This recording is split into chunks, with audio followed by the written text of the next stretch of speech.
हम एगो मर्द से प्यार कैले बानी, कौनो ना मर्द से ना। बेटी और बेटा कहाँ बा?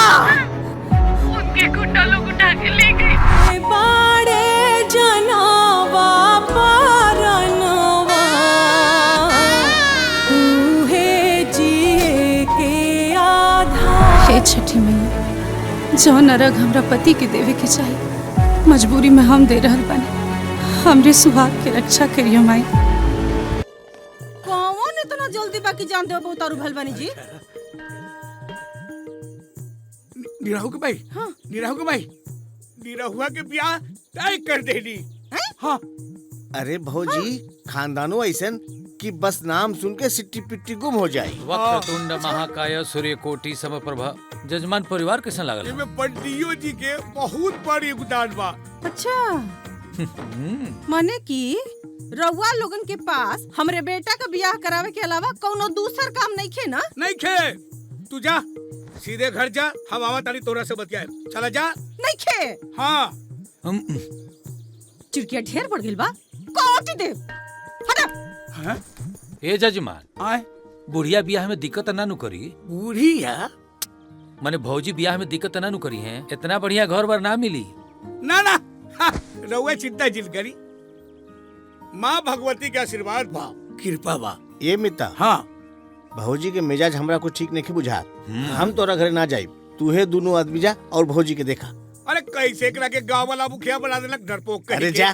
ठीक बा, जा जा। चली। बिहाने आ जाइए बाकी। मान ली कि वो लड़की के ब्याह करे खातिर हम रुआ लोगन से कहत तनी, तो आगे चल के कोनो दिक्कत ना नु होई? दान दहेज वाले कोनो बात नहीं नु? अरे रउआ चिंता जिन करी पंडित जी। अरे ऊ का ओकर बापो ब्याह करी, ब्याह होई तो होई। एक बार लइकों से तो पूछ ली। अरे का पूछ ली? हम ओकर बाप है कि वो हमार बाप है कि हम पूछ ली ओकरा से? हाँ कि ना? अरे बू का देखले बारू, जा बुलावा ओकरा के।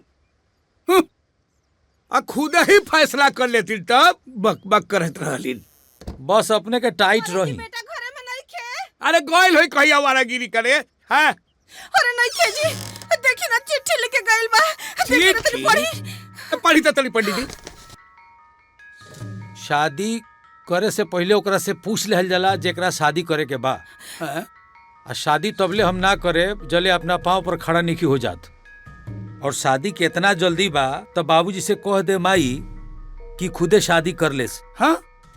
आई व्यवहार से तंग आके हम खुदे आत्महत्या करे जा रहल बानी, वो बड़का बगीचा। अरे रवा सोचत का बानी जी, जाई हमार बेटा आत्महत्या करे गइल बाटे।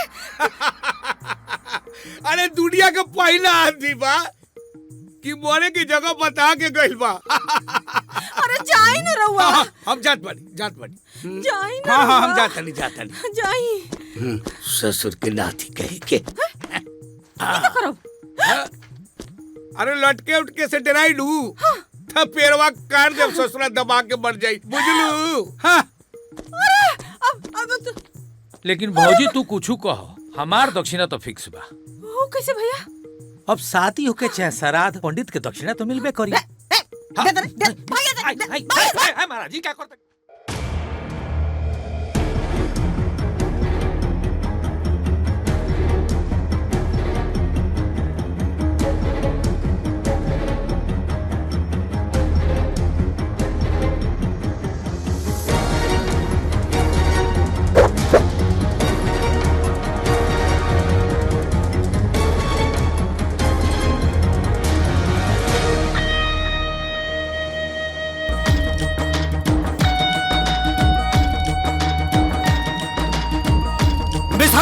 स्टार्ट।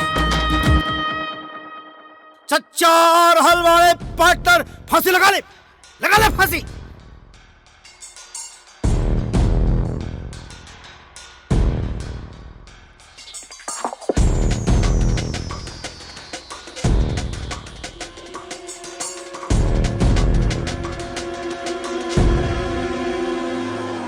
बहुत दुख देले बा हमरा के। आज ससुरा के हमरा छोड़ा बहुत सताइले बा हमरा के ना। हाँ हाँ देखा, जान देता। ससुरा जान देता। चाचा देखा जान देता। रुका। बाबूजी, आज हमके मत रोका, आज हम जान दे दे। जल्दी फसरी लगाओ। लगाओ फसरी, जल्दी फसरी लगाओ। अगर ना लगेले नू तो पीरवा काट दे, ससुर वही में दबा के मर जाइबे। अरे रुका न मर्दे, बेटा नु बापन। अरे का बेटा आती रही मुखिया, एक से एक खातिर हम तंदुरुस्त लड़की खोजली, पर तैयो ही ब्याह खातिर इनकार कर देवेला। देखा पगलेट बाप के तंदुरुस्त लड़की खोजे तारा पहलवानी करावे के बका। हाँ हाय देखा, माँ बुढ़ाड़ी हो गई। अरे घर में खाना क्या बनाई? अरे हो जाए न बिया, रुका न। पगला गेल हो का चाचा? तोरे खाना के चिंता लागल हो, हमारे करे गाना के चिंता लागल हो। हाँ समझा। बुढ़ऊ तो के पता ना हो कि कितना प्रतिभावान लड़का हो। गाँव तो छोड़ दा, पूरे जवार के नाम रोशन करे वाला बा। हे चाचा, एक बेर तनी हमारी अखिया से देखा, देखो लड़का कितना ऊपर जाए वाला हो। बहुत ऊपर, बहुत ऊपर। ए बाबू, एकरा तो आज ऊपर जा ही के बा। एकदम बेटा तैयार हो जा, जल्दी। ए लगाओ जल्दी फांसी। जान ले बा, एको पतो खातिर जान ले बा। इतना प्रतिभावान लड़का एक बेर होके स्टार बन जाए दा, तो एक पतो तो छोड़ा, चार पतो वाला के तोरे घर में बैठा दे। अरे चुप सारे। अरे रुका मर्दे, अस्थिर रहा। अरे रुका न मर्दे। तापमान हाई है और मौसम का मिजाज देखते हुए भगले में भलाई है। तुमको मरना है मर, हम चले अपना घर। ओके बाबा। नहीं तोड़े के मार दे, खुद मर दे के हम तोड़े के मारी। सारे अरे रुका न मर्दे। गलती हो गई, वो चढ़ाइले रहला खनवा हमके। बाबूजी गलती हो गई। अच्छा तू जा का बाबू अभी आकर ले बाबूजी। अरे रुका न मर्दे। अरे वो लड़का न तो मुखिया तू चुपचाप रहो। आज हम एकरा के छोड़ब ना, ये हमरा के बहुत तंग कइले बा। तू मरबे कि ना मरबे? ऐसे औलाद से बेऔलाद रहती मुखिया तो अच्छा रहे। अरे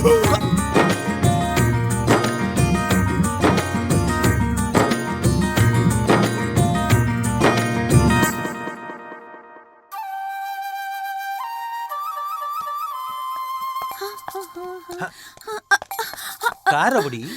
कान में कुछ पड़ गया, जरा फूको। इतना रात के कान में तारा फूकी? जल्दी फूको। अरे अरे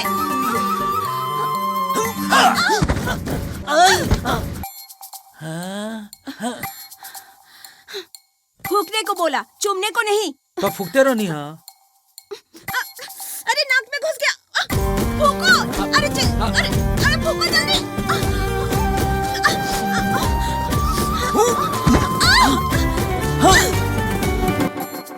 देखो अब हम फूकब उकब ना। लाज नहीं क्या बस, जा तो ना जा, इतना रात के फुकवावे आ गेलू।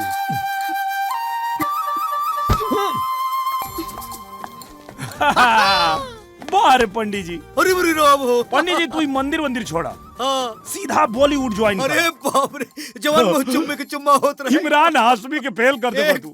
कान में फूकत रहनी है, चुमा चुमी ना करत रहनी है। अच्छा तो हाई देखा, ई देखा,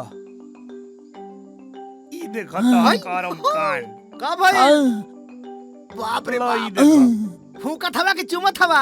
ये जजमान, पूरा जजमान का जियान हो जाई। अच्छा एके डिलीट कर दिलोगी। अच्छा हाँ। ए पार्टनर, हाँ, उपाय बताओ कैसे डिलीट होई। तो चरित्रहीन पंडित जी, मामला एकदम सॉल्व हो जाई। समस्या ज्यादा ना बा, उपाय एक बतावत हिम तो के। हमारा पार्टनर के बियाह नहीं खे करे के। अब चाचा के तू कैसे मैनेज करबई, तोहार लुकाउटा हमने के ना। हम चाचा के मैनेज कर दे। हाँ खाली हमारा जजमनिका के ध्यान रखिए। एकदम जजमेंट तो का गई ध्यान था। रख। तू चिंता मत कर, बस तू अपन काम कर। एकदम चाचा के मैनेज कर हमार काम बा। करबो ना पक्का? ए पार्टनर, इनकरा कान में फूको। इधर आइए। सुकुर सुंड भुकुर भुन।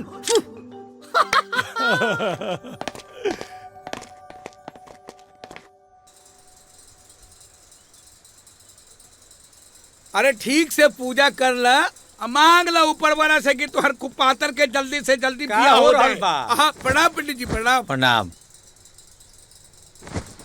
अब का सवेरे या का शाम, और कब कुंडली में नक्षत्र बदल जाई आदमी के हाथ में है ये नहीं खे। कुशल मंगल बानू। अब आपन दशा और दिशा तो दोनों ठीक नहीं खेलौकत। हैं? रात नीरहू के कहाँ कुंडली चाहतनी? देखत रही। रात के 12 बजे ले देखनी सीधा शुक्र के प्रवेश बा। अभी ले जौन शादी ब्याह तय के लिए बनी सब कैंसिल करी। लड़का के फॉरेन यात्रा बुझाता। ई रहुआ का कहत हनी? ओकर बियाह विदेश में होई। लड़का भले गांव में पैदा भइल बा लेकिन संजोग सीधा विदेश के बन रहल बा। अरे पंडित जी रहुआ ई का बकत बाड़ी? अरे हम आज तक ससुर मोतिहारी बेतिया से आगे सोच में न कईनी और रहुआ विदेश कहत हनी। लेकिन और वैसे विदेश में कहा? लंदन में।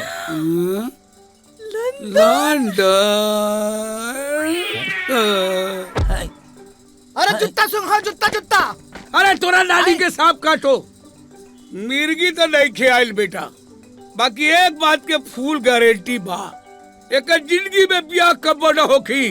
जिंदगी भर रनुआ रही रनुआ। चुप रही।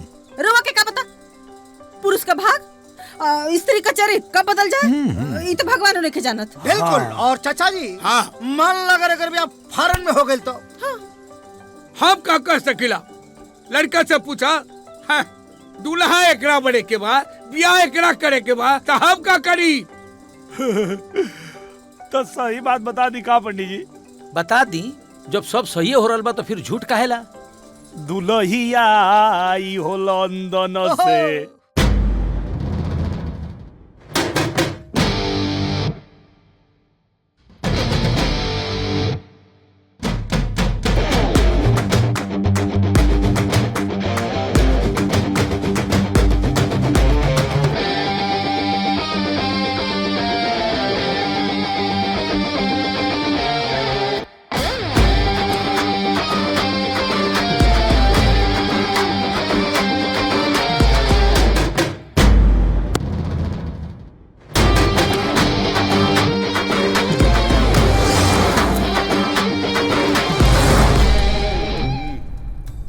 क्या बोला?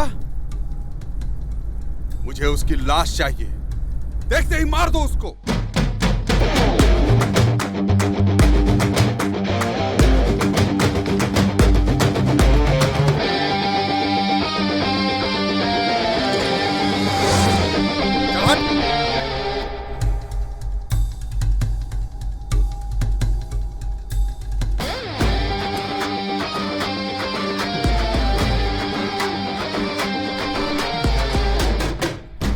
Peter, stop. Stop. Guys, come on.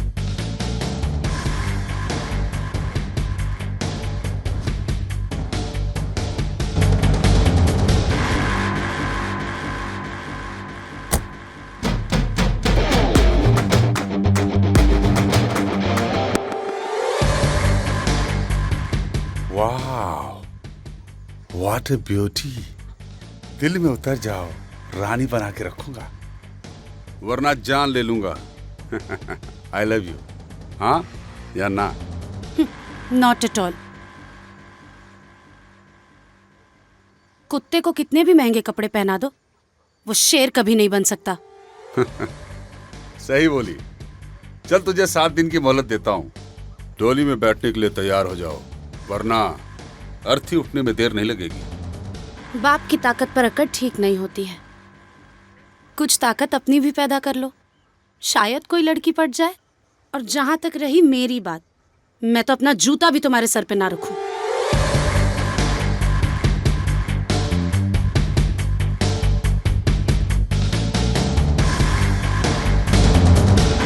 तीखी मिर्ची मिल जाए तो चबा चबा के खाएंगे। चूल्हा जलाने वाली नहीं, हम पे हुक्म चलाने वाली चाहिए। Let's go guys.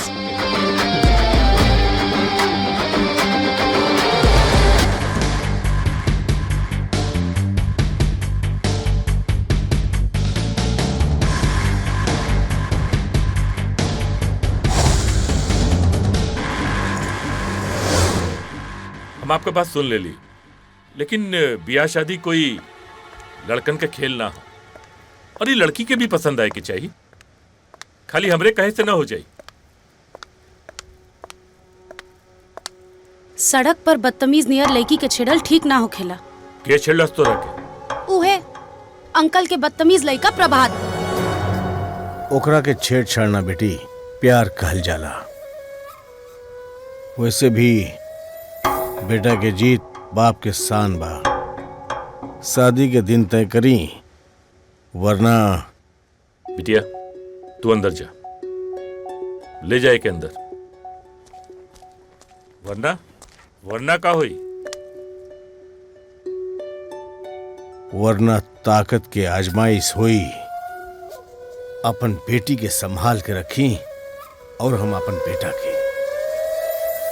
पर ई देश में देसी पहलवान के बा वो पता चल जाए। इस सवाल के जवाब खुद ढूंढी लोगन। और वैसे भी हम कोनो भी सवाल के जवाब पहले निकाले ली और सवाल बाद में। शादी की तैयारी करी। जय राम जी की। और सुनी, शादी की तैयारी धूमधाम से होके के चाहिए।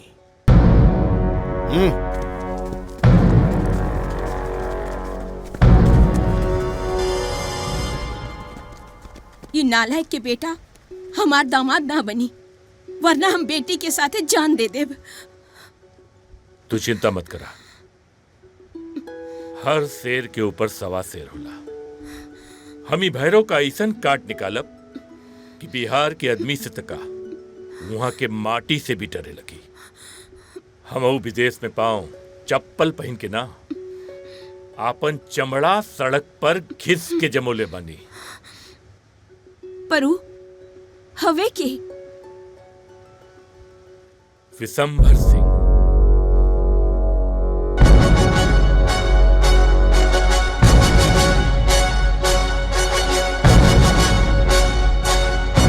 चाय पीजिए।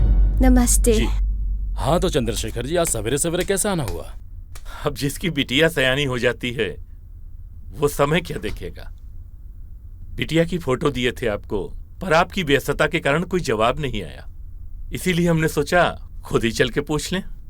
नहीं, मेरे को कुछ ऑब्जेक्शन नहीं है, पसंद है। और हाँ, बेटे को भी पसंद है, बस माता जी के ऊपर। बोला ना बेटा। जी दादी। हमहो देखनी फोटो, हमरो पसंद आइल, लेकिन हमारे को शर्त बा। हाँ? शर्त? कैसन शर्त? हमरा लड़के में संस्कार आ संगीत देसी चाहिए। हम चाहता नहीं कि जब वो पतो बन के ई घर में आवस तो हर सुबह अपना संगीत से ये पूरा माहौल के देसी खुशबू से भर देस। आप तो बिल्कुल हमरे मुंहे का बात छीन ले। अरे हम हर साल 2 साल में एक बार अपने बिटिया के भारत जरूर भेजिला। अच्छा, कैसे कि ओकर संस्कार और संगीत बिल्कुल देसी बनल रहे के चाहिए। बहुत सही, तब तो ठीक है बाबा बुआ। जब हम सब लोग खुशी से हाँ कर रहे हैं तो हम बहुत जल्दी माता जी को लेके आते हैं बेटी को देखने के लिए। जी, स्वागत है आपका। जी, लेकिन अगर वो भैरव सिंह बीच में आया तो? भैरव सिंह? चंद्रशेखर जी, जब किसी के पांव में कांटा चुभता है ना तो कांटा निकाल के फेंक देते हैं, पांव नहीं काटा जाता है। टेंशन नहीं लेने का। ठीक है, हम निश्चिंत हैं। तो ठीक है माता जी, हम चल रहे हैं। अरे चाय तो पी के जाइए। अरे ना, ऑफिस जाने में देरी हो जाएगी। अच्छा, प्रणाम। जी प्रणाम। चलते हैं। खुश रहो।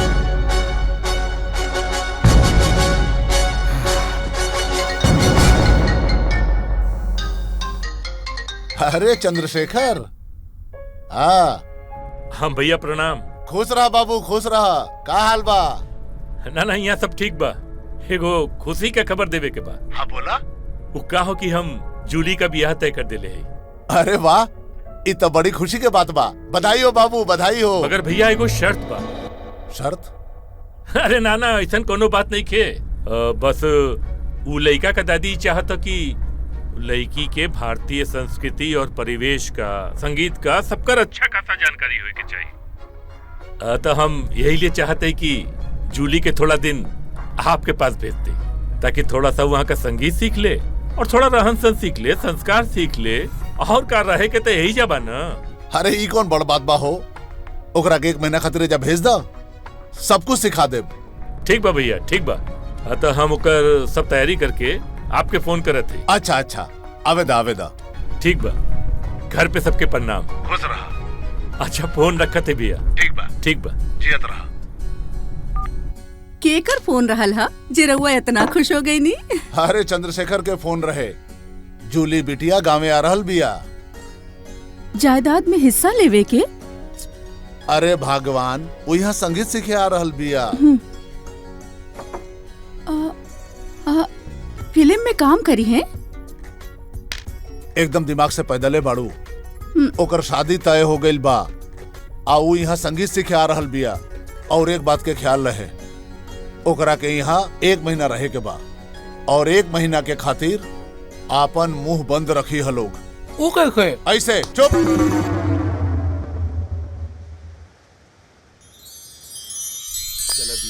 ये बात तो सही बा। हाँ हाँ। ला जूली तो आ गई। हाँ। जूली बिटिया। जी पापा। तनी यार आवा ना। बिटिया, तू इंडिया जाए का तैयारी करा। इंडिया काहे? सवाल नहीं। देखा कहो कि अगर भैरव और प्रभात से पीछा छुड़ावे के हो, तब बिशंभर सिंह के परिवार से बढ़िया परिवार हमनी के लंदन में ना मिली। लेकिन पापा, वो प्रभात से डरे के का जरूरत बा? डरना बेटी, डरना। हमनी की इज्जत का सवाल बा। वैसे भी विशंभर के परिवार के तू अच्छी तरह से जाने लो। बस वो लोगन का एक गो डिमांड बा कि उनके परिवार के होके वाली बहू के संस्कार, संगीत, दोनों में भारतीय परंपरा होवे के चाहिए। पर डैडी, अभी हमके बिया। तोहार बाबूजी सही कहता नहीं बेटी। उ राक्षस के पीछा छुड़ावे बदे बाबूजी के बात मान ला। पापा। अरे बेटी, हम तो हर दुश्मन है का हैं? जौन भी सोचब तोरा भला के लिए सोचब। ठीक बन बेटा। अरे ज्यादा सोचे मत, जाए का तैयारी करा।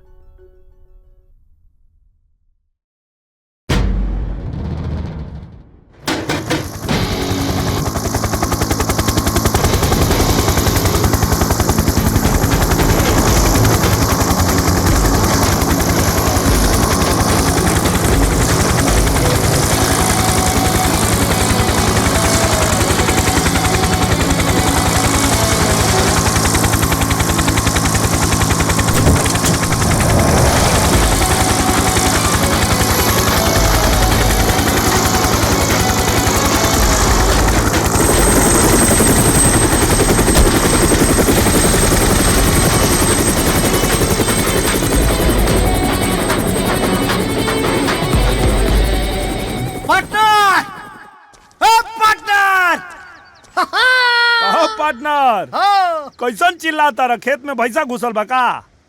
अरे महाराज, भैंसा वैसा ना घुसल हो।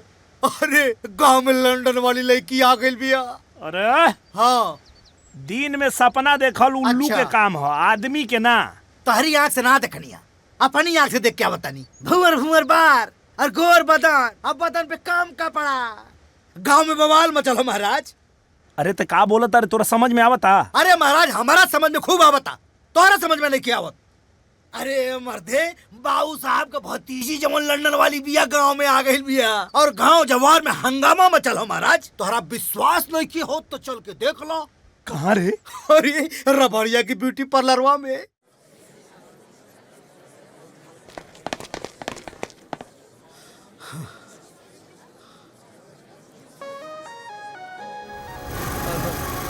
यहाँ तो बहुत लंबा लाइन लगल बारे। तनी धीरज रखा, निम्मन चीज पावेला तनी धीरज रखे के पड़ेला। हाँ।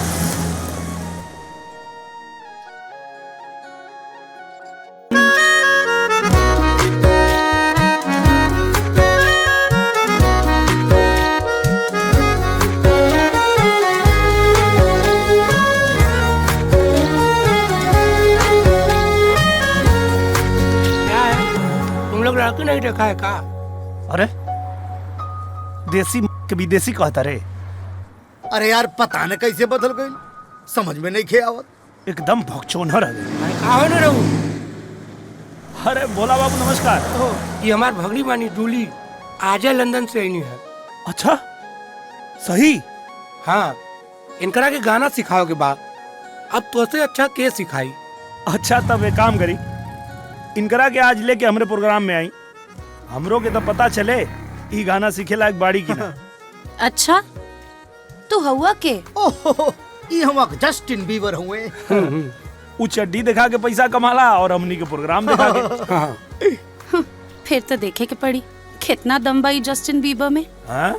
बोला बाबू आज इनकरा के प्रोग्राम में लेके आई, आखिर इनकरो पता चले कि चाहिए ना देसी विदेशी में का अंतर होला। हाँ सही बात है। ठीक बा। ओके पार्टनर। हाँ पंडित जी की बात सही हुई का रे? तुमने हम दोस्ती हुई, पंडित जी बताओ ना, पंडित जी से जाके पूछा। बकचोन हरे हवे। अरे क्या ओहो,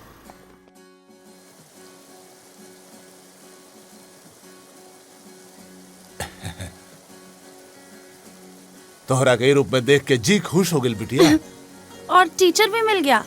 और का साथे साथे संगीत के पढ़ाई भी शुरू। जूली बिटिया एकदम बदल गई बिया। और ना तक का। ए भोला एगो फोटो खींच के चंद्रशेखर के भेज दा, उहो देखते रह जाई। एमे तो हमारा चेहरा आवत है। अरे मामा ऊपर एगो बटन हुई, दबाई ना। ई दबावा। हाँ मुस्कुरावा।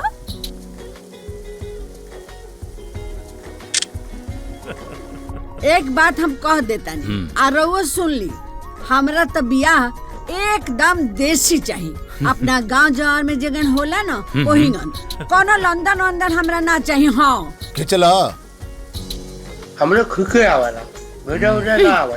दी हम भेज देता नहीं। पानी पी।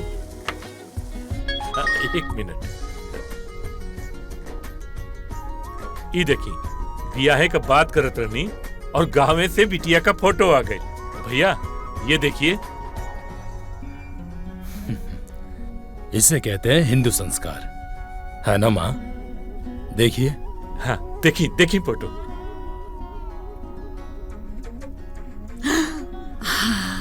अरे ई तो बड़ा नु निमन लड़की बिया।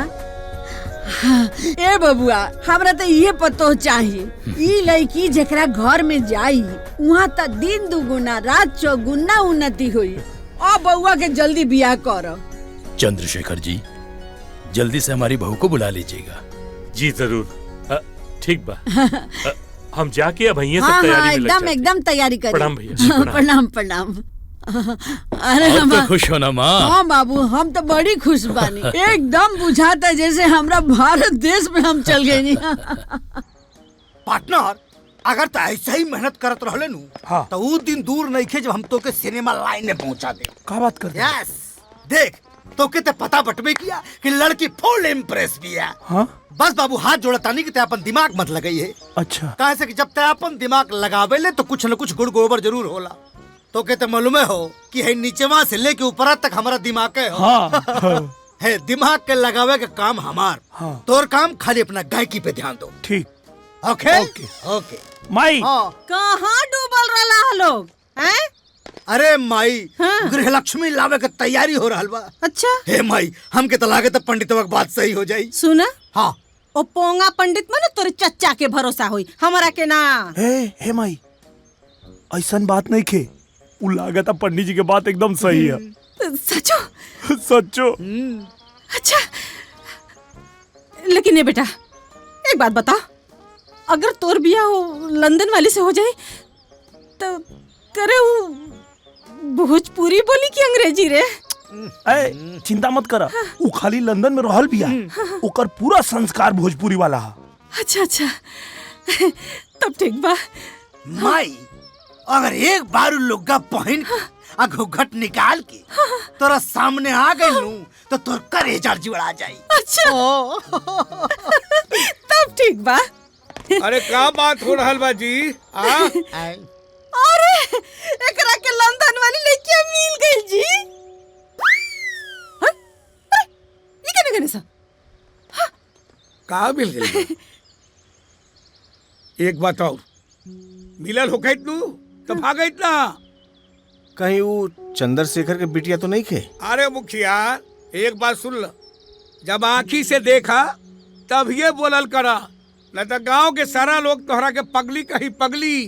ठीक बा, हमरा के हमरा बेटा पर भरोसा बा, बुझाइल। आ एक बात और सुन ली, आज से खाना पानी चाहे ना तो अंग्रेजी सीख ली। हाय देखा, अरे जवानी में हम पढ़बे ना कैली, अब बुढ़ौती में इंग्लिश पढ़ी अंग्रेजी। अब सीख ला मीता, न तो बाद में गड़बड़ हो जाई। अब ओके ओके ओके या जा जा। ठीक है। सुना, हमनी के दोनों आयल बाड़ी घूम के टूटी का टूटी तेरी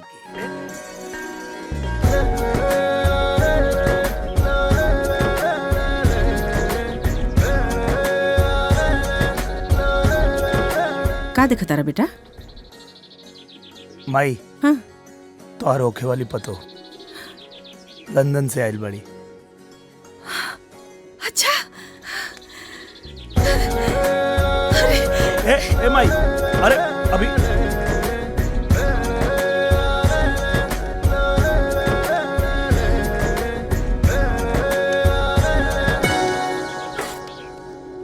बड़ी सुंदर बिया हमरा बेटा को पसंद।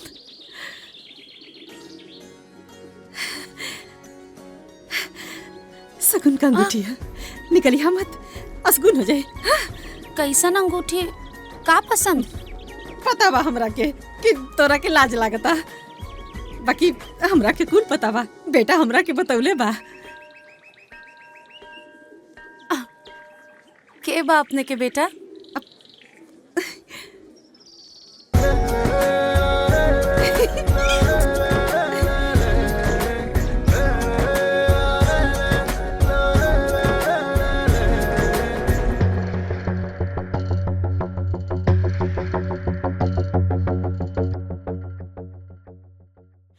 दिल तक करता है कस के थप्पड़ मारी।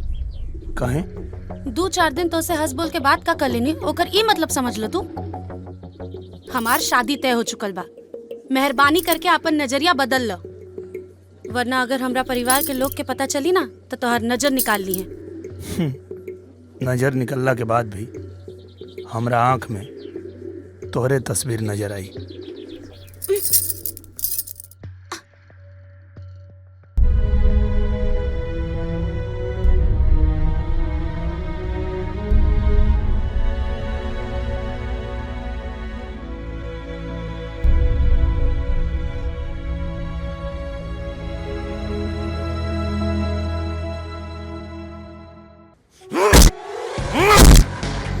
जूली को इंडिया गए इतना दिन हो गया, तू मुझे अब आके बता रहा है?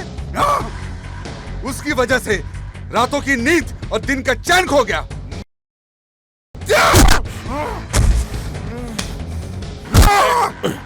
मैं तेरा बाप हूँ, बाप। इसी बात का तो रोना है। जूली इंडिया चली गई और आप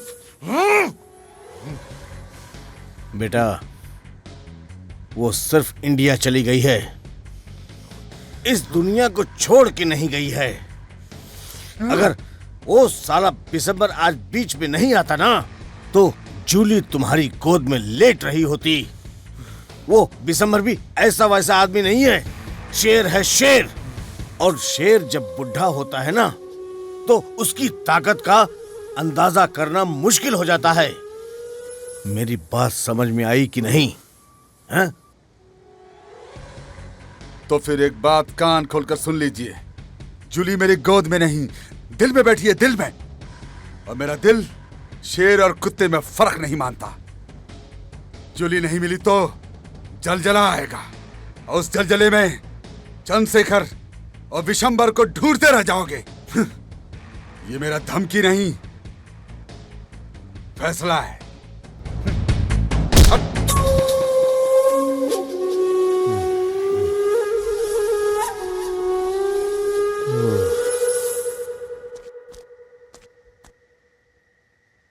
भेल रे? मुंह लटका के कहाँ बैठल बड़े? कुछ ना यार। अरे तो कुछ बोलबा कि मौनी बन के बैठल रहबा? अरे यार जूली की शादी तय हो अरे गई। तो शादी तय भइल बानू, भइल त ना बा। अरे तो दूसरा के खेत में लात डालल भी तो ठीक नहीं खे। अब मान ले खेत करम जरुआ निकलल तो गर्म जरुआ मतलब? कभो कभो कुछ लोग सरकारी खेत के भी छेक के आपन कहे लगेला। कोशिश करे में का जाता महाराज, आई हम चाहे जाइला बेदा आई।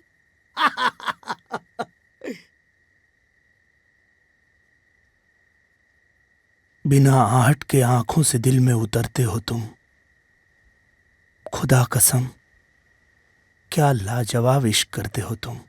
अरे सरवाई का करता रे? अबे झंडू तोरा के ना ओकरा के कहता नहीं। ओके, चलाओ भाई। ओके। हाँ।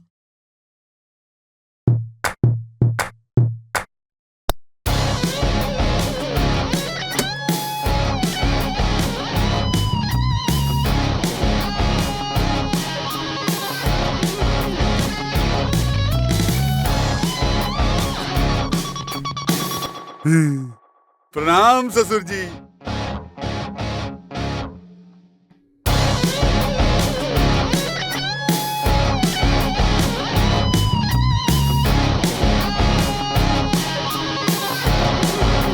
मैंने प्रणाम किया और आपने आशीर्वाद भी नहीं दिया। तू यहाँ का करे आलूआ?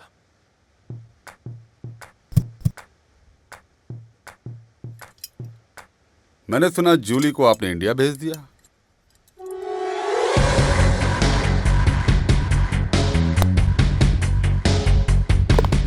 जूली हमार बेटी हिया, हमो की इंडिया भेजी या लंदन में रखी? तो से मतलब? वो मेरी जान है। और आपको क्या लगता है उसको मुझसे बचा पाएंगे? हम अपने बिटिया के तो से बचा भी ले और तो से अच्छा लड़का से होकर बियाह करके भी दिखाई। जूली की शादी कब और किसके साथ होगी ये तो समय बताएगा। ससुर जी।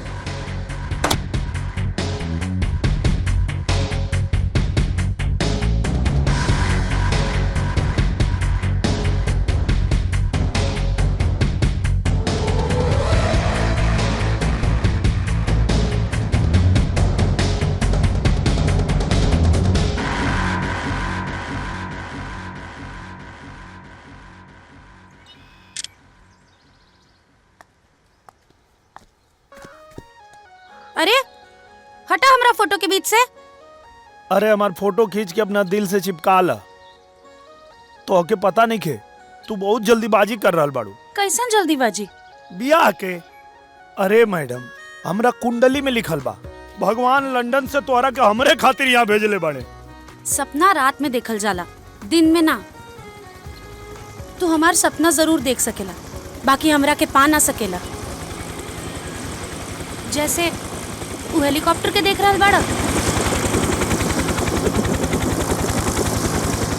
ओकरा के सिर्फ देख सकल जाला, बाकी पकड़ल ना जा सकेला।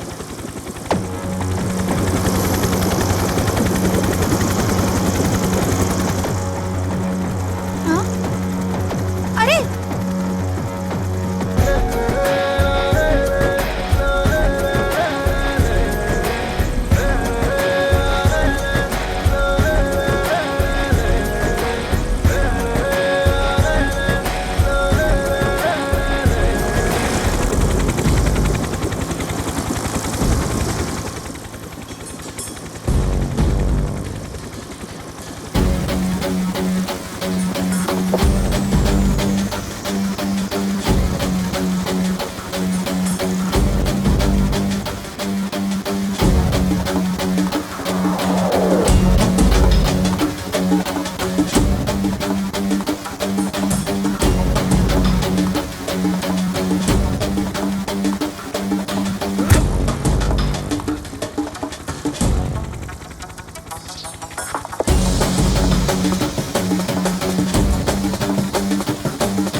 हमसे सच में बहुत बड़ गलती हो गई।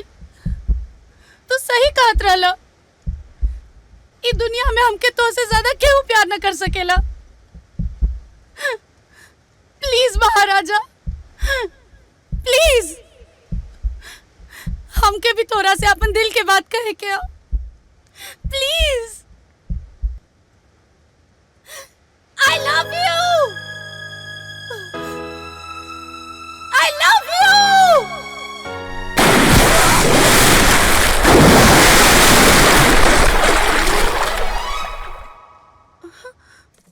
नमस्कार विशंबर बाबू। अरे बिटिया के शादी तय भी कल हला और अपना चाहने वाला के न्योता भी ना दिहला। ये तो बहुत गलत बात बा।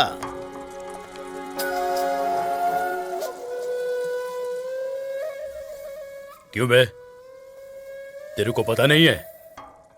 खबर बराबर वाले को दिया जाता है। खैर, जब कोई नौकर बिन बुलाए आ जाता है ना, तो उसे उसके मालिक की पगड़ी का वजन पता चलता है। पगड़ी संभाल के रखो, हवा का रुख बदल रहा है। आपकी जो पगड़ी है ना, उतर जाएगी तो आपके सर का असलियत पता चल जाएगा। चुप, आवाज नहीं। दिसंबर ने तलवार पकड़ना छोड़ा है, लेकिन आज भी खून से मोहब्बत करता है। बेटा, तनी शांति रखा, पर खून में ये उबाल बरकरार रखा। पर ध्यान रहे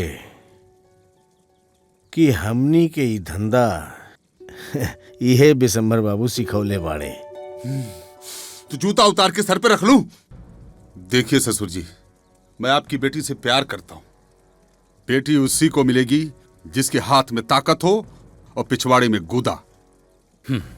शाबाश, अच्छा संस्कार दिया है तुमने अपने बेटे को। शादी में तो बलि नहीं चढ़ता है, लेकिन ये शादी सब लोग याद रखेंगे, क्योंकि ये शादी में जानवर का नहीं, आदमी का बलि चढ़ेगा। वो तो वक्त बताएगा।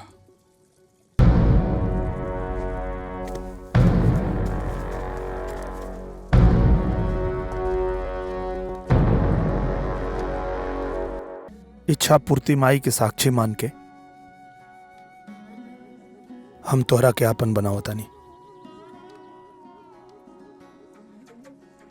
यहाँ जौन कुछ भी मांगल जाला सब पूरा होला।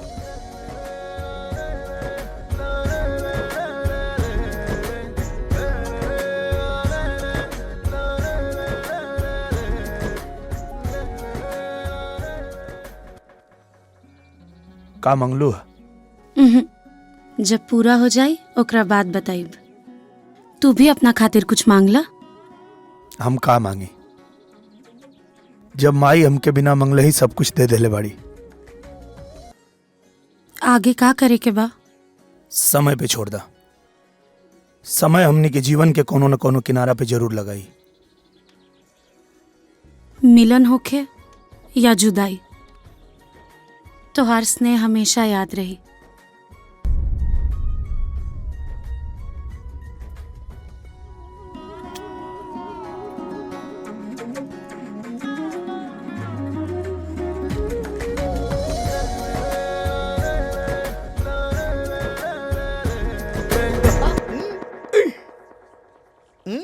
का पार्टनर लगा तो लंदन का लड़की संग्रामेपुर रह जाई। कुछ कहो। हाँ। हमार भविष्यवाणी एकदम। हे पंडित जी, भविष्यवाणी ना, अंधेरा के हाथे बटेर लग गए हो। अरे जायदा, पता ना कब सरस्वती माई केकरे जुबान पे बैठ जाए। हाँ, ई तो हो। चिंता मत करा, ब्याह के ठेका तोरे के मिली।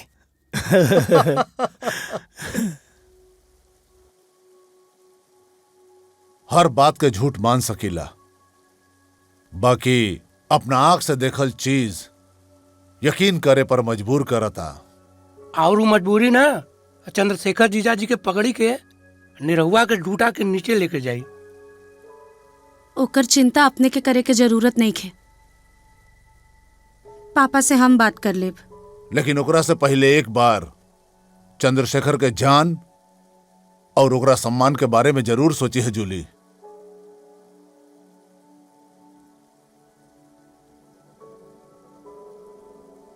अरे कहाँ?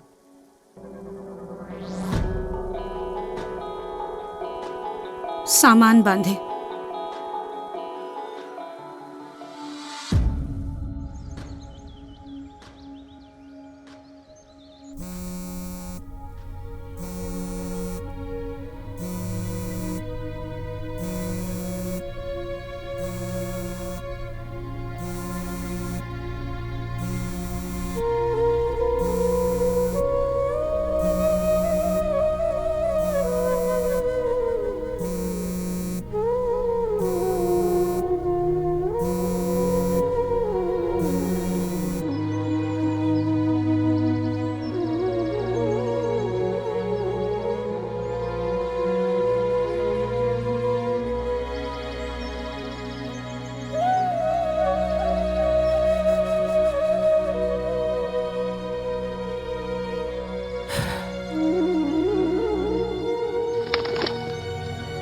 हाँ भाई पार्टनर, काय बहुत परेशान लगा तेरा? अरे यार ई का तरीका है, इतना देर से फोन मिला होता नहीं, फोन नहीं क्यों उठावत? कौनो बात ना, हो सका तो नेटवर्क प्रॉब्लम हो तो बिजी लगाओ, फिर से लगाओ, एक बार और लगा ला। अरे कब से तो लगावता नहीं। तो कौनो बात ना, एक काम करा, तू एक काम करा, मैसेज दे दो। कब को मोबाइल नेटवर्क में ना होला हमारा, तू इतना टेंशन काहे लेता रहो? मैसेज करता, जब नेटवर्क में ही है तो मैसेज मिल जाएगी। करा।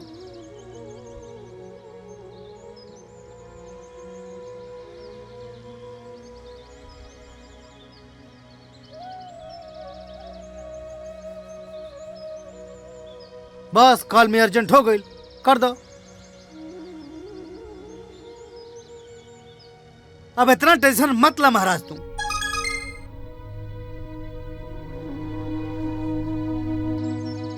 ला तेरे मैसेज का जवाब आ गई। हाँ आ गई।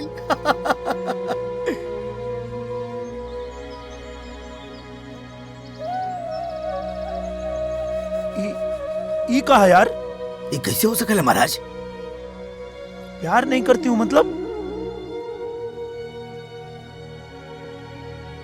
ई कहा? टेंशन मत ला।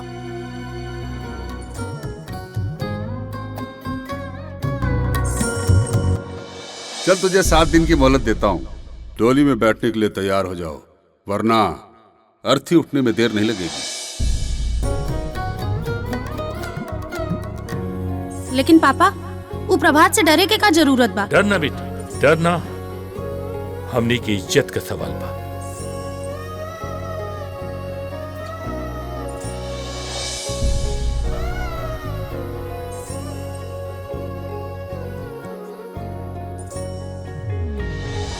सगुन का अंगूठिया निकलिया मत, अस्कुन हो जाए। हाँ?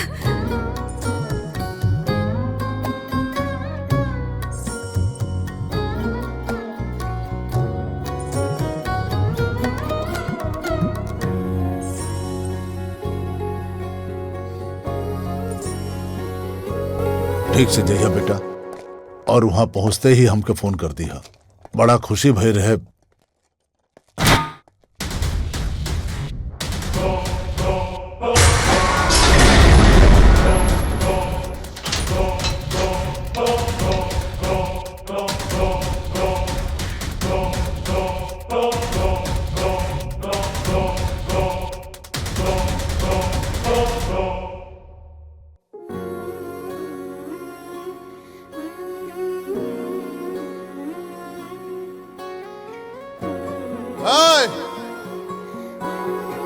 फाटक के अंदर ना आवे के चाहिए, और अगर आवे के कोशिश कैलस या आ गई तो हाथ पर तोड़ के फेंक दिया लोग।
भोला एकरा के दरवाजा के पता नहीं खे।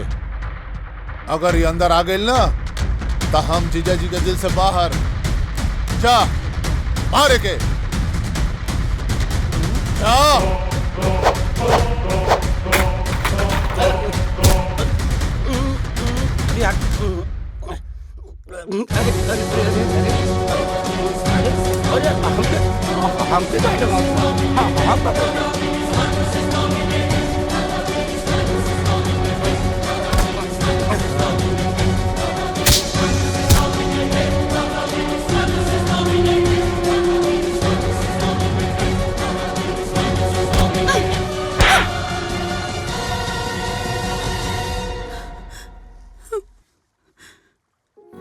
जूली ई कहा मवाली पना के जवाब। हमरा दीवानगी के मवाली पना के नाम बता। जिंदगी दाव पे लगौले बना। ना तोरा दीवानगी खातिर हम अपना परिवार के जान दाव पे ना लगाई। जिंदगी ठीक बा तो एक बात याद रखिया, जीवन एक मिलल बा, वो तोहरा ऊपर निछावर कर दे।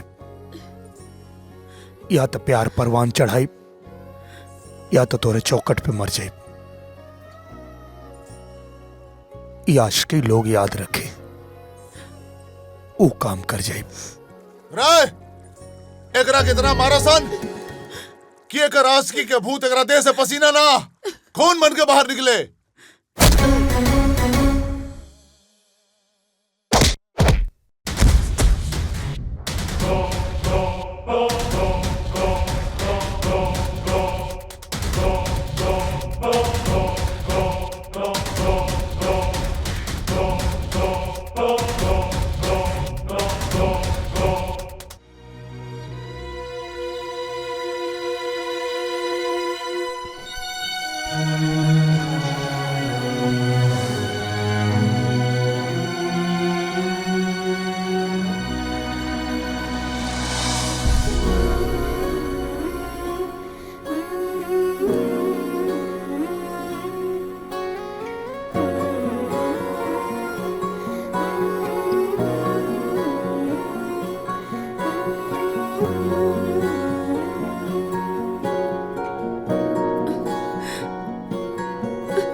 का करी तोरे बिना मने न लगत रहे तो अपना बेटी के लंदन वापस ले जाए खातिर आ गई नहीं।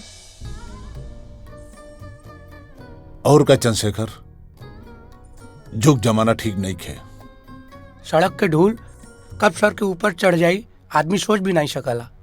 कोई का सोच हमरे सोच के ऊपर हावी होखे ये हमरा के बर्दाश्त नहीं खे, फिर चाहे वो हमार देश होखे चाहे होकर संस्कृति। लेकिन पापा हमार तो मन करा था कि हम यहीं जे रुक जाएं। धूल धक्कड़ गरीबी और गंदगी से जंग लड़के 30 साल पहले ही देश छोड़ के हम बाहर चल गल रहनी। पता ना पापा, लेकिन हमके तो लागेला कि यहाँ के माटी में बहुत ताकत है। इतने दिन में अपने के बेटी के बदल के रख देलस। एजा के हवा पानी हर चीज एक अजीब सा सुकून दे रहल बा। बाकी जैसन अपने के आदेश। बात के समझा चंद्रशेखर, जबाने करबा बाकी बोले उ निरहुआ के बोल रहल बिया। अच्छा तो चल के ओकरा से भी मिल लिहल जाए जो एक झटका में हमारे बेटी के हमरा से छीने का कोशिश कर रहल बा।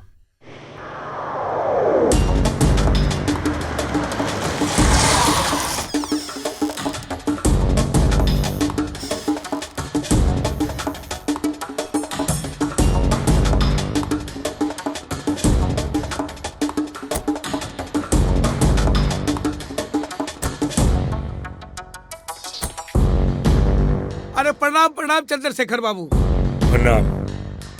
आई आई आई आई बैठी बैठी। चंद्रशेखर बाबू रउआ कब आई? आए के तो न रहे बाकी अपने के बेटा बुलवा लेलस। अच्छा अच्छा।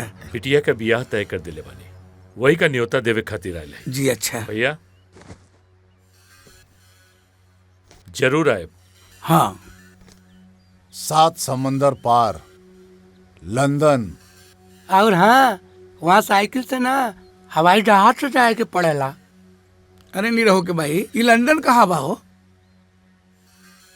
हमरा बेटा के हाथ के लकीर में लड़किया वजह से ना होतिया है? पंडित जी ना कहले रहलन। हाँ। हाँ। इन न्योता स्वीकार कर ली हम। हाँ। अगर एगो अपाहिज के बाप कहलाए का शौक होके तो जरूर कर ली। और हाँ, अपना बेटा के दुल्हा देखे के अगर इतना शौक बा तो ओकरा के घोड़ी पे चढ़ा के उतार लो। काहे कि हमार दामाद घोड़ी पर ना शेर पर चढ़ कर आई। अरे तो हमरा बेटा से बढ़िया दामाद तरुआ लोगन के मिलबे न करी जी। हाँ। अरे लड़कइया में उ मगरमच्छ के न धले रहे और जवानी में शेरनी के का जी। हाँ। अभी विश्वास होखे न तो रउआ लोग जाके पटना के चिड़ियाघर में पूछ ली। हाँ। औरत का लिहाज न होत ना तो राखी लगा के जबान खींच लेती। हमरा के भी बचपन से शेर के कुत्ता बनावे का बहुत अरमान बा, लागत हो अब पूरा हो जाए। और एक धमकी या हिदायत न समझी, चीख से यहां से लेके लंदन तक एगो रस्सी बन जाए। चलो तनी बकीर आप लोगन की मर्जी, लेकिन यह जरूर है ना। चलो भैया।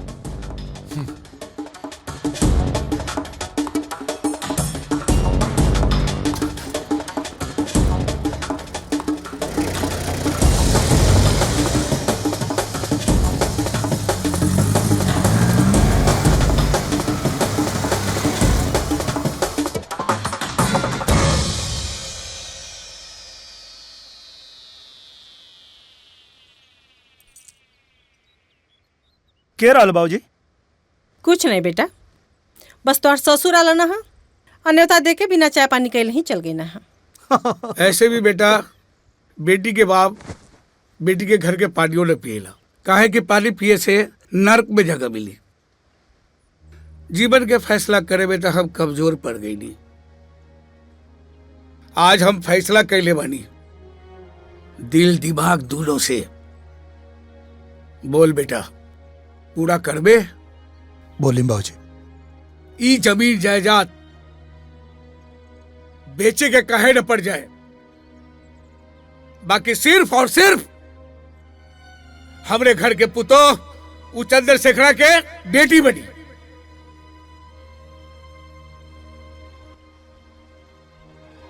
अब बता दे ओकरा के कि लंदन कोनो 7 समंदर पार ना, निरहुआ के घर के पिछवाड़े बसला, जवन दरवाजा से नहीं खिड़की से लौकला। हाँ पार्टनर चलो बोलो लंदन।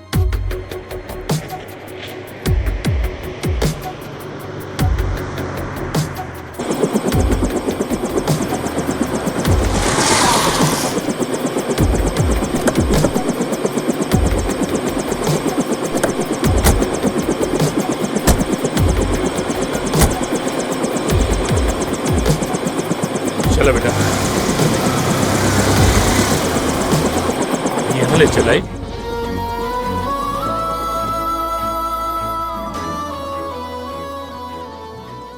हमरे बेटी के दिल आयल भी तेगो नचनिया पे। अरे शुक्र मनाओ कि इंडिया में बढ़े, नहीं तो लंदन में अब तक तोर बोटी काट के कुत्तन के खिला देती। शुक्र तू मनावा कि इंडिया में बाड़ा, ना तो कहीं लंदन रही तो पूरा लंदन हिला देले रहती।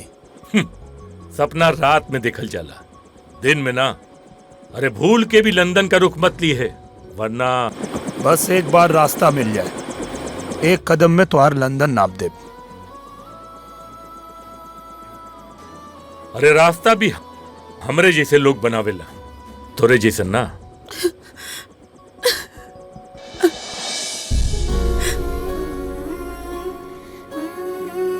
जूली, का चिल्लाता रहा? हमरा कुंडली में लिखल बा कि हमार दुल्ही लंदन से आई। तो अपन देह मजबूत कर ले, 1 लाख टुकड़ा कर दे। 1 लाख ना 1 करोड़ टुकड़ा करबा तब वो इनका के हमरे दिल से ना निकाल पाईबा।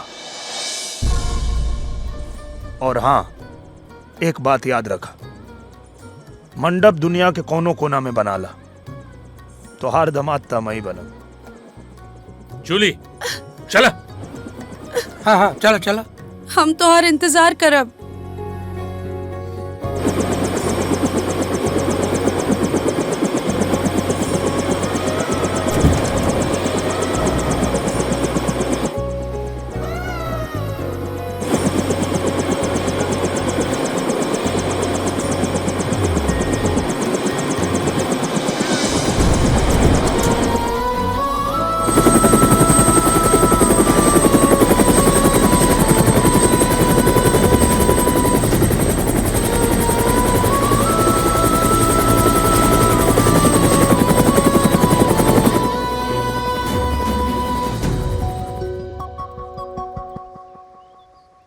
टोटल 225 बाराती हुई।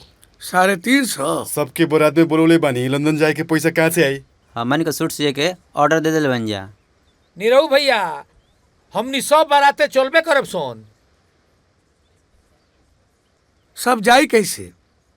पार्टनर बताई। बताओ। अरे तो मन करे के का हो? कपड़ा लगता है एकदम कर्रम मार के साफ सुथरा करके, पहले बस में फिर नाव में, एकरे बाद लंदन में, ओकरा बाद पूछ क्या होता नहीं। अरे केकरा से पूछे जाता ना। अरे छोड़ा, सब केहू बाराती चली, तू लोग चिंता मत करा, बस अपन अपन पासपोर्ट बनवा ला लोग। ऐसे पासपोर्ट बनवावे में खर्चा कितना आई? 1500 रुपया। पासपोर्टवा तो खैर बन जाई, लेकिन एक बाराती के लंदन जाए आए में खर्चा कितना पड़ी? एक बाराती के आवे जाए रहे खाए में 2.5 लाख रुपया के खर्चा है। 2.5 लाख? करे बेटा, जब तू एक बाराती पर 2.5 लाख रुपया खर्चा करबा तो ये लोग नेवतवा कितना करी हैं? अरे हाँ तो मुखिया जी बात ही आई। अरे ये सब कहाँ गइले? मुखिया हो गई लोग न्योता की व्यवस्था करे।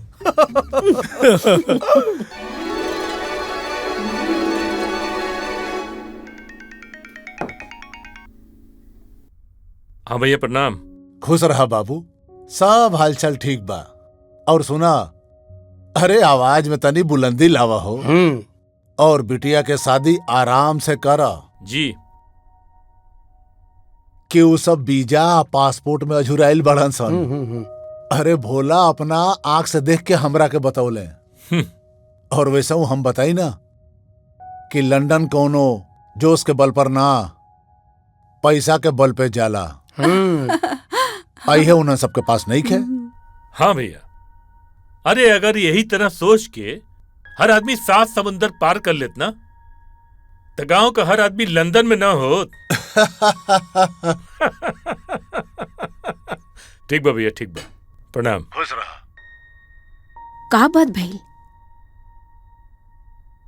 तुहार लड़की के आशिक के हवा निकल गई। बेटी, अब तोहू सपना भूल के हकीकत पे जिया, आपन नई जिंदगी शुरू करे के कोशिश करा। वो कहो न कि हकीकत और सपना में बहुत फर्क होला। हकीकत ही लंदन बा और सपना गांव। एकदम सही कहानी है पापा, लेकिन अपना बेटी के एक बात याद रखे, माँ बाप के बस औलाद के पैदा करे के अधिकार होखेला, भाग्य लिखे के ना। और हाँ, हम एगो मर्द से प्यार कैले बानी, कौनो ना मर्द से ना। बेटी,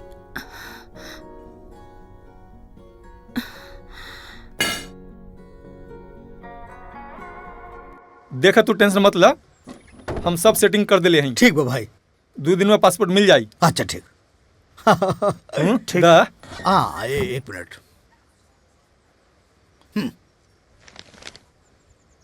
और ये गिना मत, बाद में देख लिया। हाँ ठीक बात। 2 दिन। नमस्कार, प्रणाम।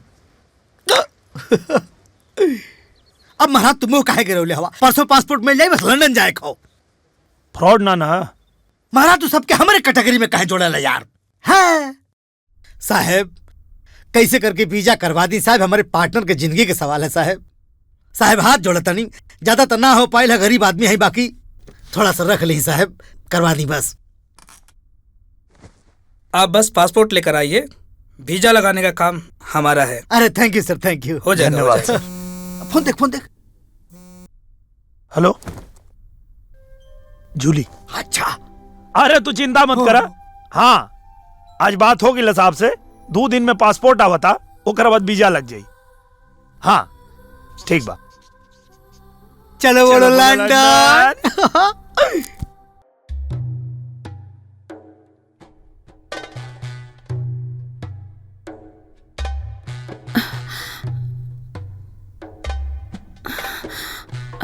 का भाई? कुछ ना। दम रख, दा।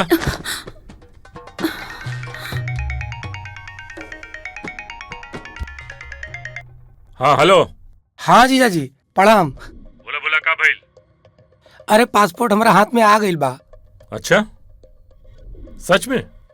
आप बेफिक्र होकर शादी करी। चला, ये तो ठीक भाई। अब वो लंदन कब्बो न पहुंच पाई। अरे अब सारा रास्ता तो बंद हो गई बा, ओकर ना पहुंच पाई। ठीक बा। पार्टनर चलो बोलो लंदन, कि पूरे लंदन ठुमक। अरे यार।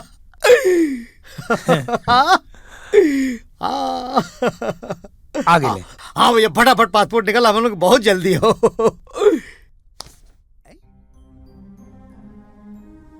ये कहा?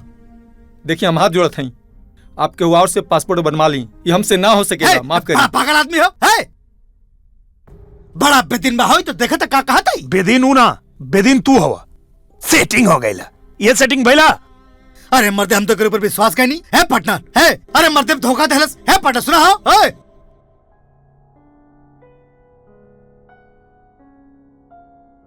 जूली बेटा, का बात बा? माई के साड़ी काहे लौटा देलू? पहन ले एकरा के। देखा बिटिया, बिजंबर अपने परिवार के साथे तोरा के देखे वदे आवत अड़े। बचपन से तोहार हर बात मननी, तोहार हर इच्छा पूरा कईनी। ई तू का करत तारू? हमारे को छोटा सा बात न मनबू? तो के विश्वास न होके तो फोन करके पूछ ला। सच और झूठ के परछाई पर से पर्दा हट जाए। पूछ के अपना विश्वास के कमजोर करे के नहीं की चाहत पापा। पिता के मर्यादा पति के सम्मान से कहीं बड़ा होखेला, लेकिन हमरा यकीन पे भी रहुआ ताज्जुब करब, काहे कि हमरा पता बा कि चमत्कार बेर बेर ना, लेकिन कब्बो कब्बो तो जरूर होखेला। एकर मतलब कि हमार तजुर्बा आज टूट जाई। एक बच्ची के बचपना और बुजुर्ग के तजुर्बा में, जैसन तो हर बच्ची।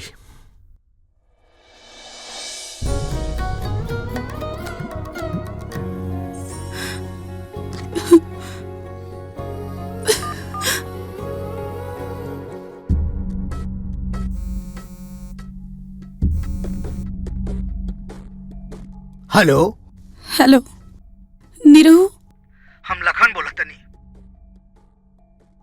ऊ कहाँ बाड़े? सब खत्म हो गई भाभी, सब खत्म हो गई। पासपोर्ट खातिर हमने पैसा देले रहनी और वादा भी कैले रहलस कि पासपोर्ट बना देब, लेकिन अचानक पता ना का हो गई कि कहलस कि पासपोर्ट ना बन पाई। हमने जितना कोशिश हो सकेला सब कैले नहीं भाभी जी, लेकिन अब लागत था कि कुछ ना हो पाई। अब का बताई, टूट चुकल हो। हमारी हिम्मत नहीं की क्यों करे लगे जाई।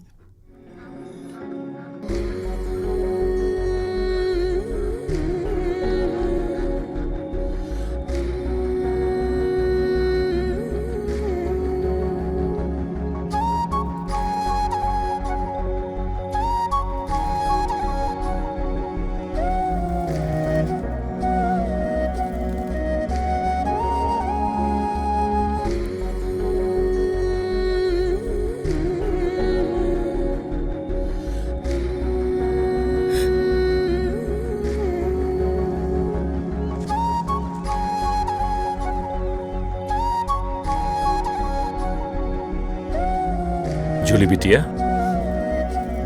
घर में बिना बताए चले लू। देखा बिटिया, जॉन भी भैला बुकरा के भुला दे और एगो नया जिंदगी शुरू करा।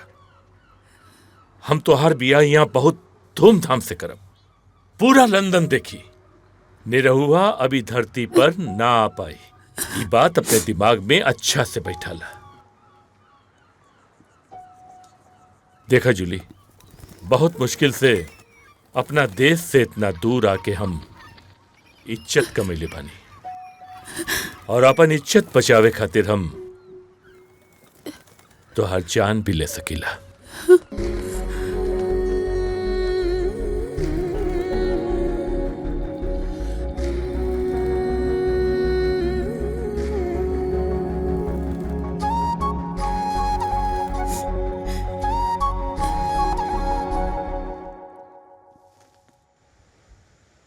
सुन बे, जूली मेरी है, समझ रहा है ना? हाँ, जूली मेरी है, जूली मेरी है, जूली। बेटा, बेटा, ये सब क्या है? इसे प्यार का नशा कहते हैं बाबा। हाँ, हट, हट। Look at me Prabhat, look at me. एक इतनी सी लड़की तेरे लिए बड़ी हो गई बाप के सामने है? घंटा का बाप, जो बाप अपने बेटे की छोटी सी हसरत पूरी नहीं कर सकता, काहे का बाप बे? हैं? काहे का बाप? हाँ बेटा छोड़िए, जाइए। कल जूली की मंगनी है, जाके आशीर्वाद दे के आइए। और कुछ तो कर नहीं पाएंगे ना?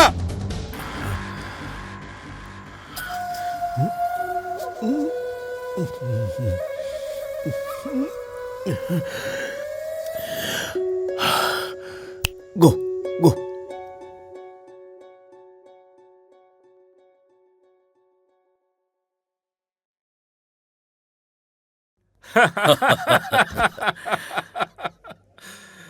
प्रणाम माता जी।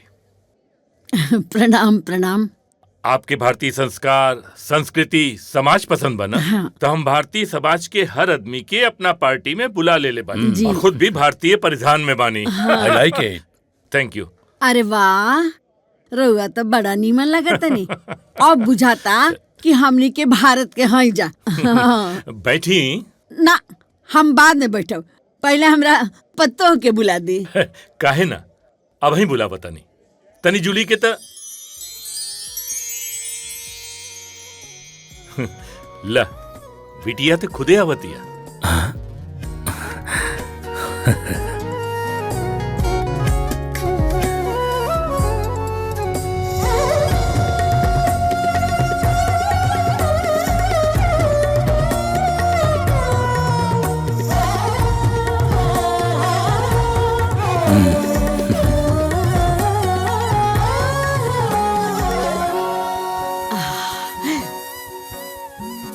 इत लक्ष्मी सरस्वती के रूप लागतिया। बड़ी सुंदर बिया हमार बिटिया।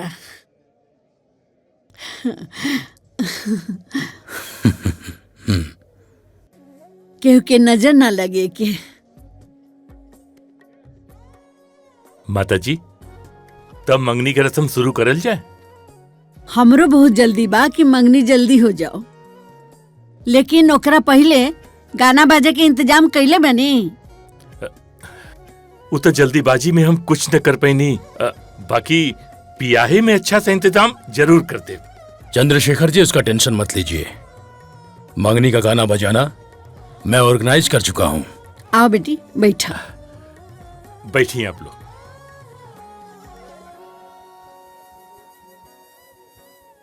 बैठा बाबू, बैठा।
शाबाश शाबाश मेरे भोजपुरिया टाइगर।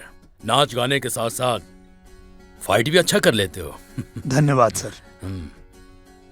यही से तक कहे नहीं कि हीरा के पहचान जौहरी ही करेला। अरे हम तो ई लड़का के एक नजर में ही पहचान लेनी कि ई हीरा है, हीरा भोजपुरिया हीरा। देखला देखला हो, नाचे गाँव में तो निपुण बटले बा, आ तहरा लंदन के लखेरन के का छक्का छोड़ा दिलसिया। वाह वाह वाह रे हमार बाबू।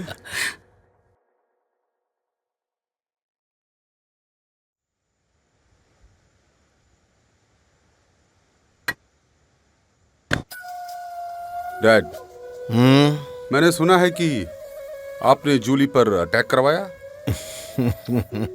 बोल दीजिए डैड, ये न्यूज़ गलत है। देख बेटा,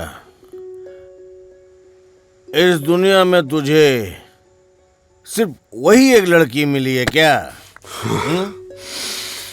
उससे भी ज्यादा खूबसूरत लड़कियां हैं इस दुनिया में। तू किसी पे भी उंगली उठा दे, मैं कल सुबह ही तेरी गोद में ले आके रख दूंगा, समझा? डैड, आप समझते क्यों नहीं? मैं उससे प्यार करता हूँ, और जूली जैसी इस दुनिया में कोई भी नहीं।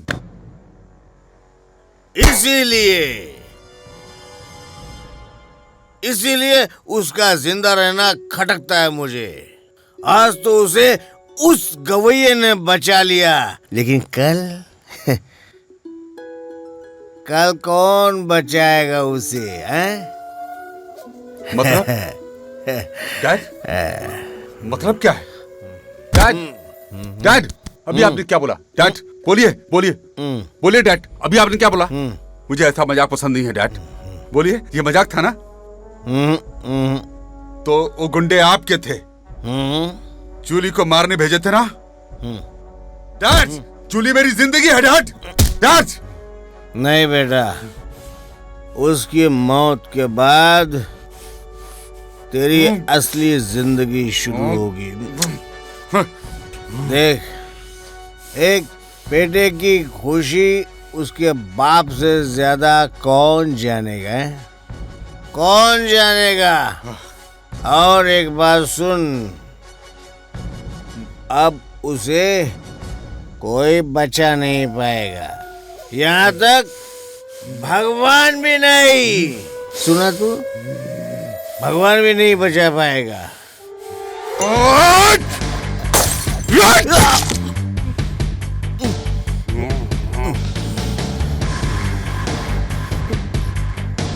बेटा, वो मेरी जिंदगी है, आप जान लेते तो बाप को मारने का इल्जाम बेटे पर नहीं लगता। Goodbye dad. Love you dad.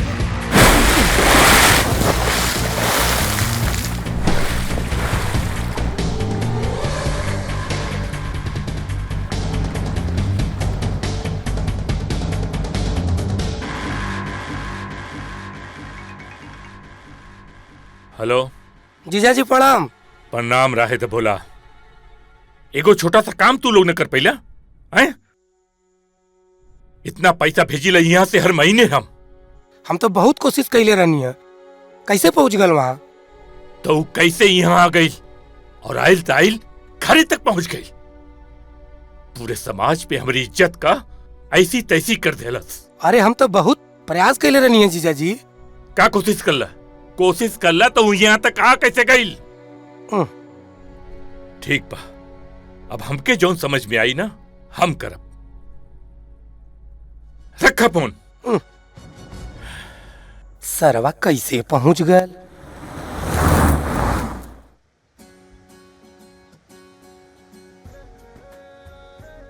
का बात है, इतना जल्दी में काहे बोलो लो? बात ई बा कि मम्मी डैडी कुछ काम से घर से बाहर गए बाड़े। का बात करता रू? अरे अरे छोड़ो, हम तो सोचनी है कि तोरा के लंदन घुमा दी। नो अच्छा, तुम दोनों को लंदन में घुमाऊंगा, इसी बहाने इनका कर्ज तो थोड़ा कम हो जाएगा। चलो लंदन में घुमाता हूँ।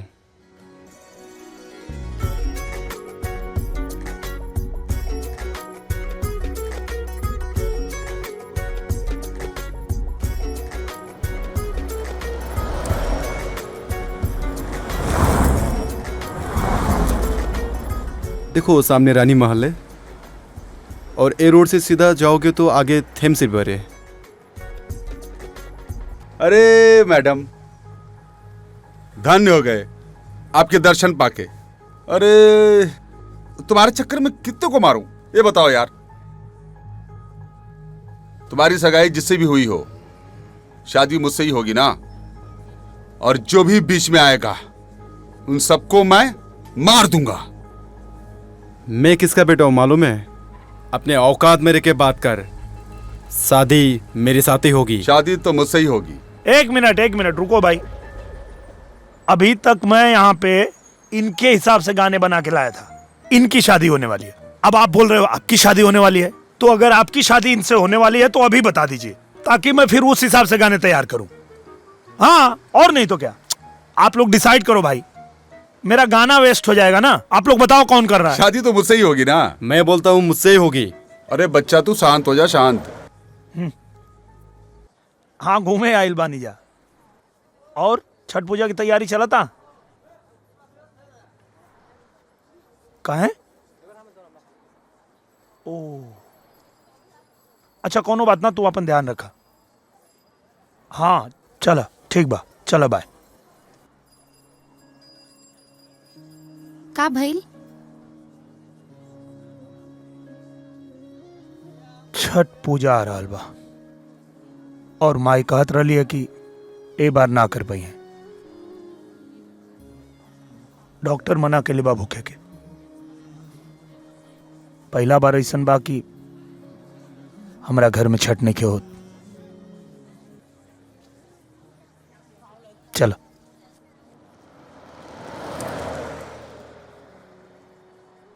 का भाई?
बेटा,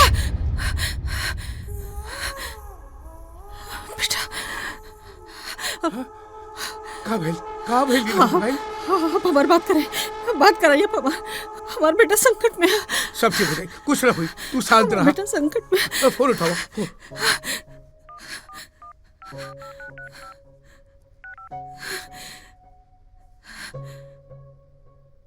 फिर से लगाओ।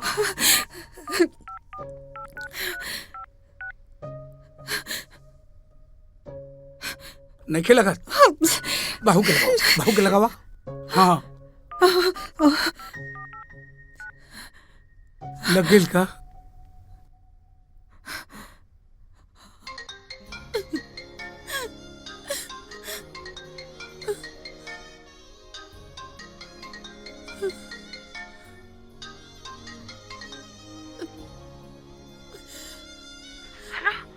हेलो, अरे अरे अरे हेलो, अरे दुल्हन, तू रोवत काहे बाड़ू? का भइल? सब खत्म हो गई माँ जी। पता ना, हमके कुछ समझ में नहीं किया आवत, हम का करी। हमार बेटा कहाँ बा? के गुंडा लोग उठा के ले गए। हमार बेटा कहाँ बा? हम छठी माई के व्रत कैले बानी, लेकिन पता नहीं सन कौन चूक हो गई कि ये सब सजा मिल रहल बा। कुछ न होगी, बस तू एक काम करिया, तू व्रत के पूरा कोनो भी कीमत पर पूरा करिया। कुछ न होगी हमरा बेटा के, हमार बेटा जरूर लौट के वापस आई। हाँ, तू बस तू व्रत के कोनो भी कीमत पर पूरा करिया बेटा, ठीक है? हाँ, कुछ न होगी बेटा, धीरज रखिया।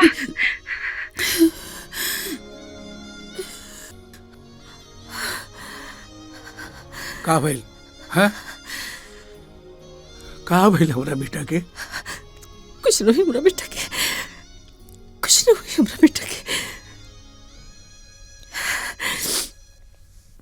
ठीक बा, हमारा बात के जवाब छठी माई दी है। हाँ, हाँ, छठी माई जरूर दी दी है। है छठी माई।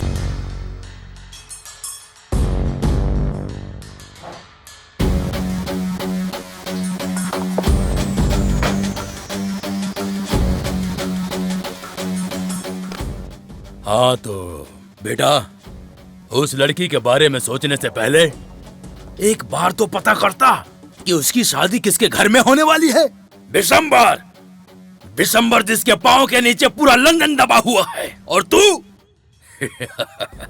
सुना था कि जब गीदड़ की मौत आती है तो शहर की तरफ भागता है, लेकिन तू तो लंदन ही आ गया।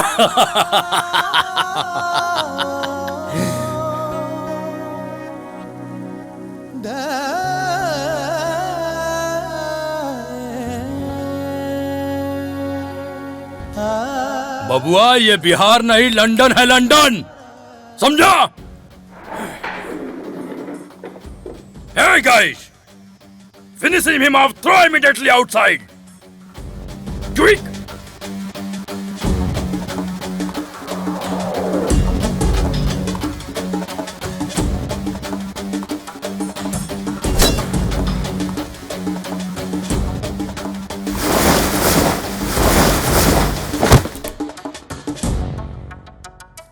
Hey, you good for nothing, fellas! Finish him off!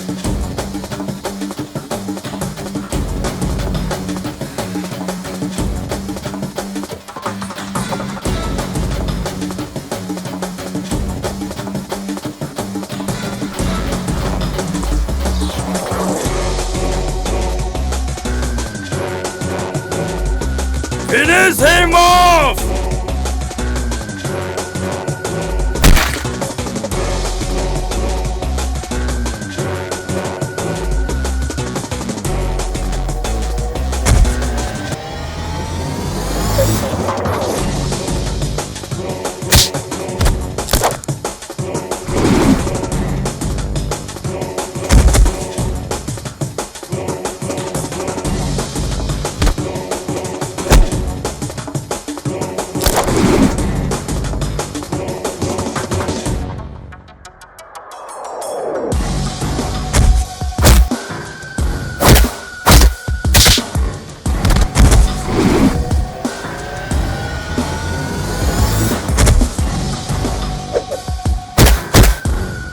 Come on, you bastard!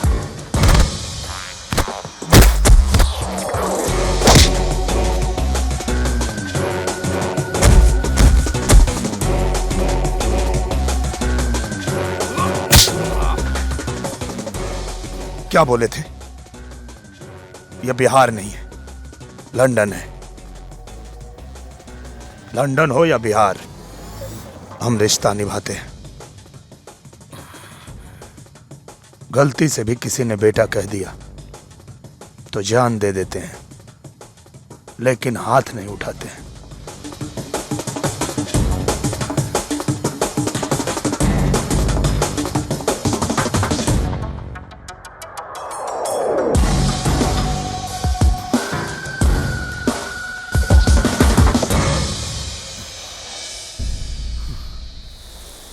हे छठी मैया, जौन अरग हमरा पति के देवे के चाहिए, मजबूरी में हम दे रहल बानी। हमरे सुहाग के रक्षा करियो माई।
मैंने तुझको पहले ही बोला था, तू मेरी जान है, उसको मरना पड़ेगा। Guys, kill him and bring her back.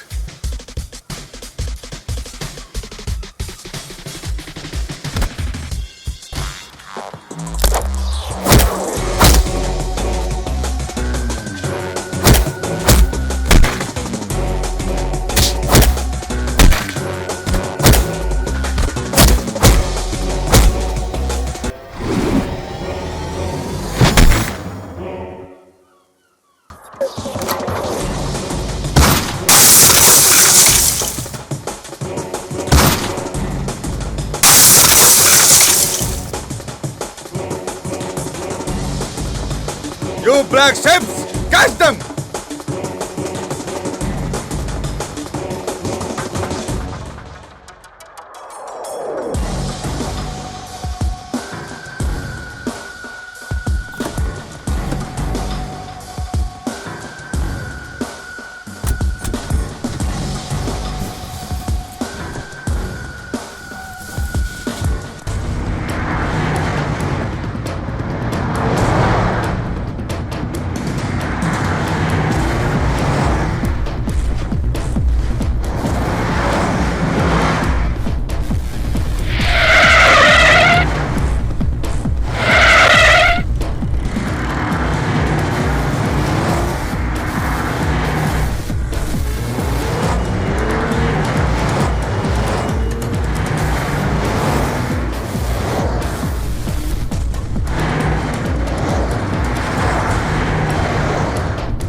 तुझे क्या लगता है ये तुम्हारा बिहार है?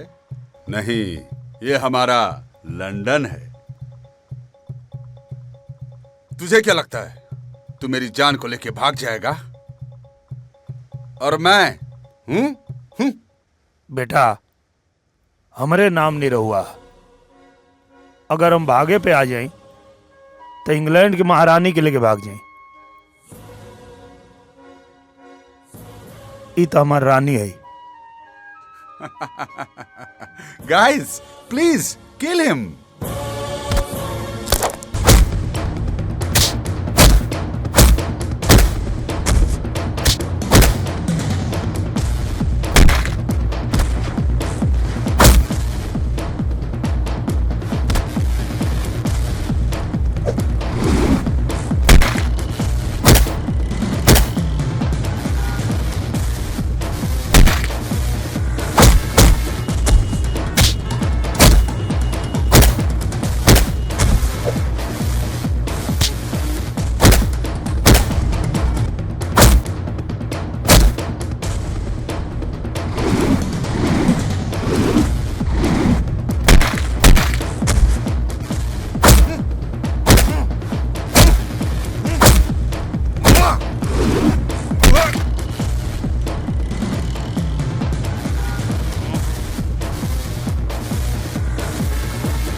रउआ अपन इज्जत खातिर हमके मार भी सकेनी ना,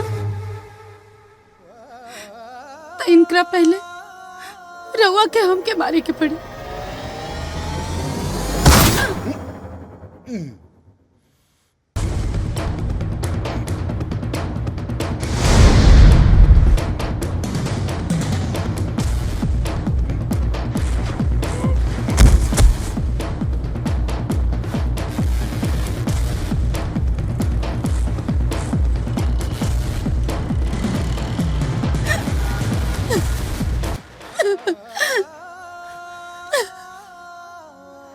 हमके माफ कर दे बिटिया।